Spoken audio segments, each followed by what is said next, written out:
Earlier this year, soon after the release of Stardew Valley 1.6, Concerned Ape, the creator of Stardew Valley, made a huge announcement that work is already being done on Update 1.7, while he continues to work on his new upcoming game, Haunted Chocolatier, alongside his team. Because yes, Concerned Ape is not working all by himself anymore and does have a team that helps him with updates that he says he trusts 100%. Some fans have shown concern that his new team may not give Stardew Valley the amount of love that it truly deserves, but given how dedicated Stardew modders are, such as the creator of Stardew Valley Expanded and Ridgeside Village, if Concerned Ape trusts his team, then I trust his judgment.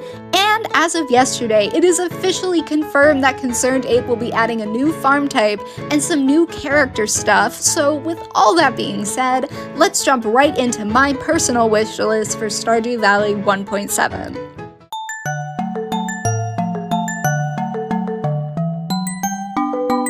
Starting off with just general character lore, because there have been so many questions that have gone unanswered for too long. Like, what is Pierre hiding from his wife? Will Lewis and Marnie ever open up about their relationship, and will the villagers care?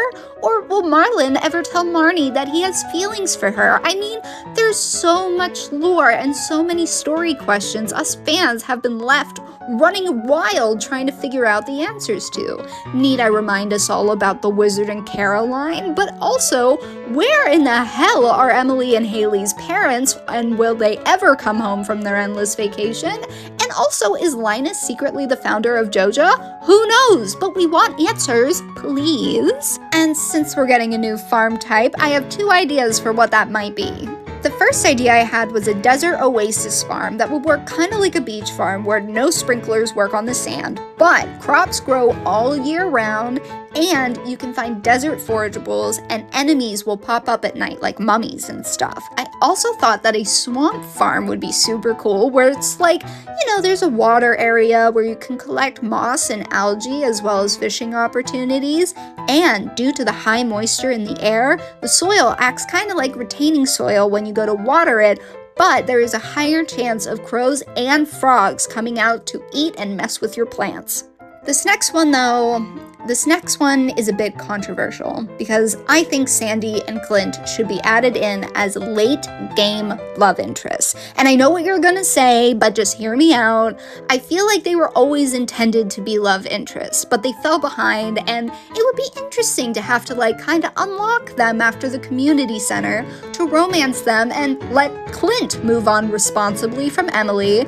Maybe Sandy comes to town and they pair up because Emily recommends it, but you can obviously intervene like every other relationship in the game. Also, if Krobus can be a companion and move in with you, the dwarf should be an option too. I'm just saying. I mean, that's just racist towards dwarves in the Stardew Valley universe, and there's not many of them left to begin with. And, speaking of NPCs in the game, don't get me wrong, I understand having non-giftable NPCs. I mean, it makes sense, but Marlin does not deserve to be one, and I will stand by this for as long as I live.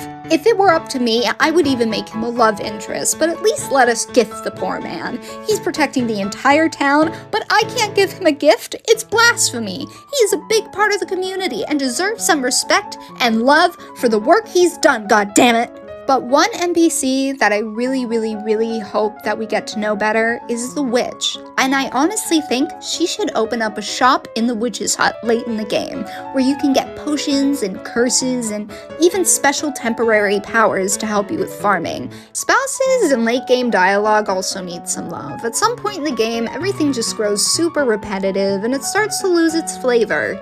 So give us a date night, some new dialogue, cutscenes with their families. I mean, imagine if parents came by after you had a baby, or maybe you wake up in the hospital with the family surrounding you. And speaking of children, I think I speak for us all when I say the kids need another stage. Don't get me wrong, I love my Stardew children, but they creep me out. They are genuinely horrifying. They just speed around the house like goblins, and I think they should have one more phase to make them like Jas and Vincent's age and have them become actual NPCs. And as someone who loves any type of customization tools, I will always propose that we have more hairstyles and outfits. You can never have too many with an RPG game, but with this in mind, I think we should be able to purchase our own mirror from the wizard to change our appearance at home rather than having to run all the way into town, because as somebody who likes to change their hair color and hairstyle more frequently than I go to the bathroom, I personally would really like this. And last, but certainly not least, I think we should be able to visit a small portion of Zuzu City through Pam's bus stop.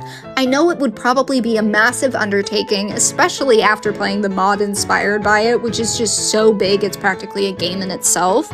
But being able to visit Zuzu City and like go shopping or go on a motorcycle date with Sebastian or even to a nightclub, whatever it may be, I feel like Zuzu City is just such a super important part of the game, and we only get to see a small part of it at Sam's concert, and I just think it would be really cool to see at some point in the game. But those are just my ideas, so tell me, what is something you are hoping to see in Stardew Valley 1.7 if Concerned 8 happens to be watching this? Let me know in the comments, and be sure to subscribe and follow for more Stardew Valley and gaming shenanigans. That is all. Love you guys, kisses, mwah, see you next time.